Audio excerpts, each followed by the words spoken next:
All right, welcome back for another deep dive with us. Today, we are taking a close look at the Yango Group. Yango Group?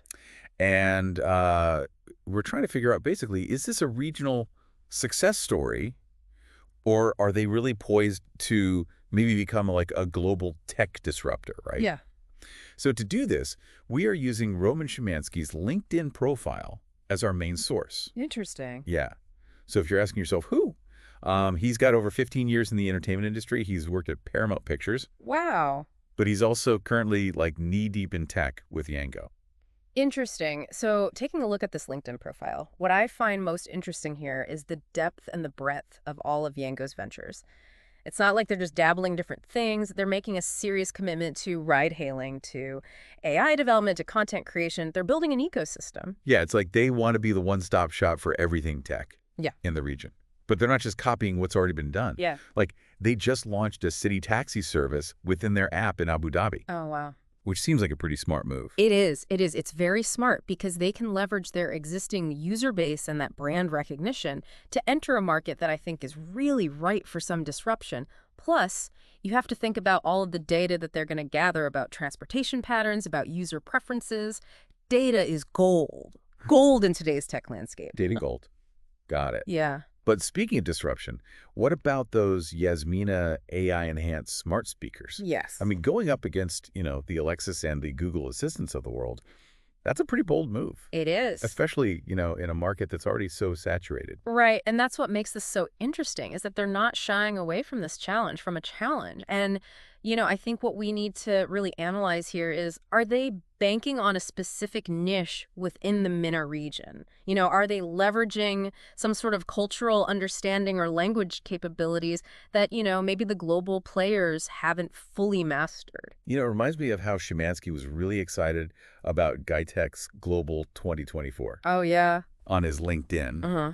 which, anyone who doesn't know, it's like the Super Bowl of tech events, It really is. especially in this region, right? Yeah.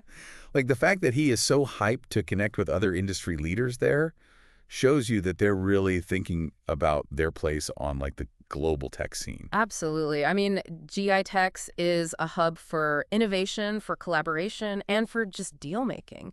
Yango wouldn't be there if they weren't serious about, playing on that global level. Okay, so we've got taxis, we've got smart speakers. What about entertainment? Yeah. Yango Play is becoming apparently quite the streaming contender, Interesting. particularly with shows like Debo and Bear Canoe. Yeah. So are we witnessing like the MENA region's Netflix being born? Well, there's definitely a trend of regional streaming services kind of popping up all over the world, right? Yeah. And I think it's because people want content that really reflects their cultures and experiences. And Yango Play definitely seems to understand that. And they're certainly not afraid to, brag about their success. I mean, Shimansky's post on LinkedIn, the one about Debo friending on Google Trends. Yeah. I mean, it makes it pretty clear they're hitting the right notes with their audience. Yeah. But before we get too lost in the streaming wars here, Yeah. let's circle back to Shimansky. So he's not just like a tech enthusiast. This guy was a jury member for the MENA Effie Awards. Oh, wow. And that's a big deal in the advertising world. That is significant because it really tells us that he really understands, the marketing and advertising landscape in this region. And, that expertise is really invaluable for a company like Yango, especially when they're trying to really position themselves as a regional powerhouse. And don't forget his background. Don't forget Paramount. Right. That experience in the film industry could be playing a big role in shaping, like Yango Play's content strategy. Definitely. They're not just throwing money at random shows. Yeah. They're likely drawing on his knowledge of what makes a story resonate with audiences. So we're starting to see this pattern, right? You've got a company with some pretty ambitious goals, Yes. a diverse portfolio, and then a leader that seems to have a knack for understanding what people want. Exactly. But the big question remains, can they translate regional success into global domination? Yeah. Good question. That's what we're going to try to figure out. I mean, we've just started scratching the surface of the Yango Group's ventures here, Yeah. and there's a lot more to unpack. But one thing is for sure. This is a company worth watching. For sure. Okay, we're going to take a quick break, and we'll be right back with more on Yango Group. We're back and still kind of swimming around in this Yango group pool here. Yeah. And we were talking earlier about how they're really using that city taxi launch in Abu Dhabi to get like valuable data Right. about the region. Yes. So it seems like they're all about understanding their users and then building on that knowledge. Absolutely. It's a smart strategy because they're not just, throwing products out there and hoping that something sticks. Right. They're carefully analyzing the market and then tailoring their offerings to meet very specific needs. Yeah. Remember that post that Shimansky shared about the Abu Dhabi launch event at Menarat Al Saadiyat? Oh, yeah, yeah. I mean, it sounded like they went all out. Yeah, they definitely know how to... They know how to make a splash. Make a splash, yeah. Yeah. Speaking of making a splash, how are those Yasmina smart speakers actually performing in the market? Yeah. I mean, we talked about, the challenges of going up against like those big players. Yeah. But are they making any headway? Well, they're clearly positioning Yasmina as more than just a smart home device. Right. Shimansky highlighted those new models that they were showing off at GTEx, and he really emphasized their innovation and how they really represent Yango's broader AI ambitions. It seems like they're aiming to establish themselves as, leaders in the AI space, and Yasmina is, a key part of that strategy.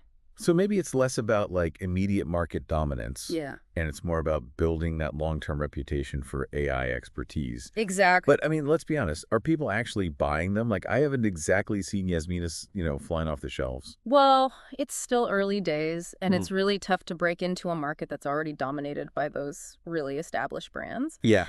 But, Yango has a strong foothold in the Mene region. Right. And I think that gives them a distinct advantage. Okay. They can really tap into cultural nuances, and they can address, specific regional needs that global companies might overlook. Yeah, makes sense. Yeah. It's like they're building this tech ecosystem that's specifically designed for the Mene region.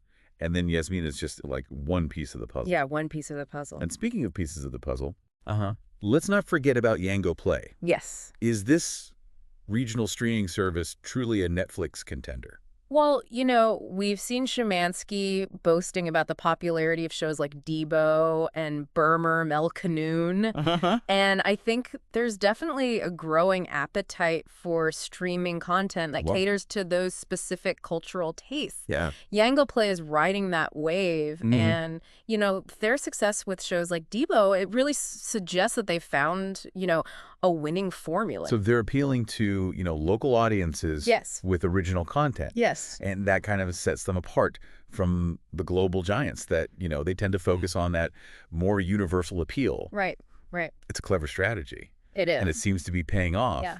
But how do we measure that success? Yeah. I mean, are we just looking at trends, or is there like more to the story? Well, Shimansky mentioned that Debo was the #1 show on Yango Play for its first 6 episodes. I mean, that's a pretty strong indicator of audience engagement, especially when you consider how competitive the streaming landscape is these days. Yeah, it sounds like they're hitting the right notes with their programming. They're attracting viewers. They're generating buzz, which is, I mean, that's exactly what you want in the streaming world. Yeah, exactly.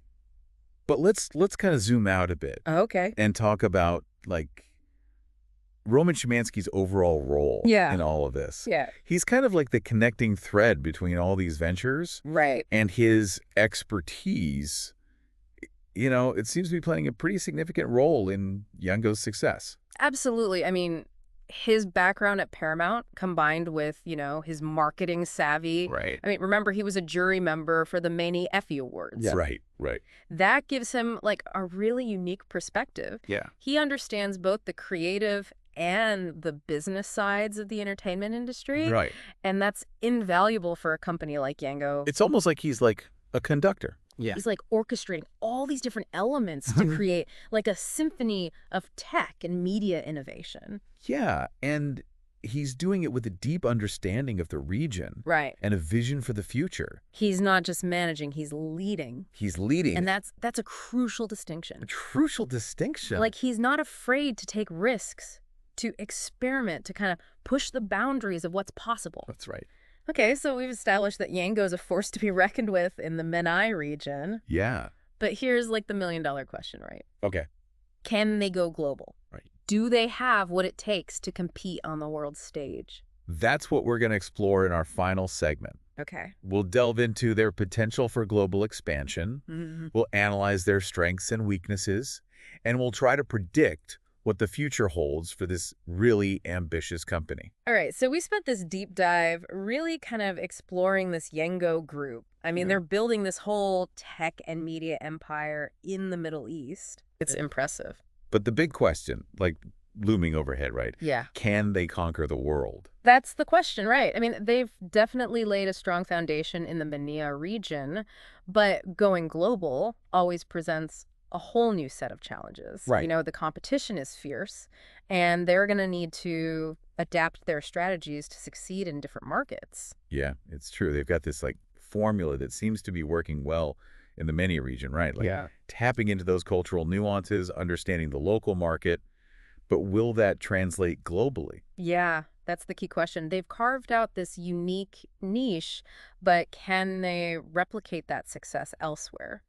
You know, one thing that might work in their favor, though, is that they're not trying to be a carbon copy of, like, some other tech giant. Right. Building something distinctive. And that could be their differentiator on the world stage. Yeah, it's like they've created this Yango brand that stands for, like, innovation and regional expertise. But going global means competing with companies that have, like, vastly more resources and global recognition. Right. Yeah. So how do they plan to overcome that hurdle? Well, if we look at their track record, they're not afraid to experiment and push boundaries. Yeah. Remember that LinkedIn post from Shimansky, the one about a limited time legal grace period for a UAE company? Oh, yeah. Like, it hinted at their willingness to actually engage with policymakers and shape the regulatory landscape to their advantage. That's a fascinating point. Yeah. It suggests that they're, like, thinking strategically about their long-term growth. Yes. Not just short-term gains. Exactly. They're willing to play the long game. Yeah. Even if it means navigating, some complex legal and regulatory hurdles. Exactly. And I think that kind of forward thinking could be a major asset in a global tech landscape that's, constantly evolving. For sure. They're not just reacting to changes, they're trying to anticipate them. So they're agile, they're innovative, and they have a deep understanding of, a key emerging market. But let's be honest, they're still relatively unknown outside of the MENA region. That's true. So how do they plan to raise their global profile? Well, that's where I think their diverse portfolio could really come into play. Okay. They're not just a ride-hailing company or a streaming service. They're this multifaceted, like, tech and media player. Yeah. And that gives them multiple avenues for global expansion. So they could, like, leverage their success in one area, say like ride hailing, to kind of gain a foothold in a new market. Exactly. And then use that presence to introduce, their other products and services. Exactly. It's a clever way to, like, build brand awareness and expand that global reach. Precisely. They're not putting all their eggs in one basket. Right. They're diversifying their offerings and creating multiple entry points for global expansion. And with Shimansky at the helm, a leader with experience in both, like the tech and entertainment worlds. Yes. It seems like they have the right mix of vision and expertise to really navigate the complexities of this global market. It's definitely an intriguing combination. Yeah. He brings that global perspective thanks to his time at Paramount. But he also understands, like, the nuances of the MENA region. Right. That kind of bridge building, I think, could be crucial for their global ambitions. Well, we've covered a lot of ground in this deep dive. We have. I mean, we explore the rise of the Yango Group, their diverse portfolio, and their ambitious plans for the future. It's fat. What's your final verdict? Okay, well, it's too early to say for sure. Right. But one thing's clear. They're a company to watch. Yeah. They're challenging, our assumptions about where innovation comes from, proving that the next tech giant might not emerge from, Silicon Valley, but from, like, an unexpected corner of the world. So as we wrap up this deep dive, here's a question for you to consider, out there listening. Yeah. Could Yango's, like, hyper-local focus actually be the key to their global success? Or will they need to adapt their approach to conquer the world? Right. We want to hear your thoughts. And remember, the world of tech is constantly evolving. Yeah. What seems impossible today might become reality tomorrow. Right. Keep exploring, keep learning, and who knows, maybe you'll be the one to uncover the next big tech disruptor. Thanks for joining us on this deep dive into the world of Yango Group. Until next time, keep those brains buzzing and those curiosity gears turning.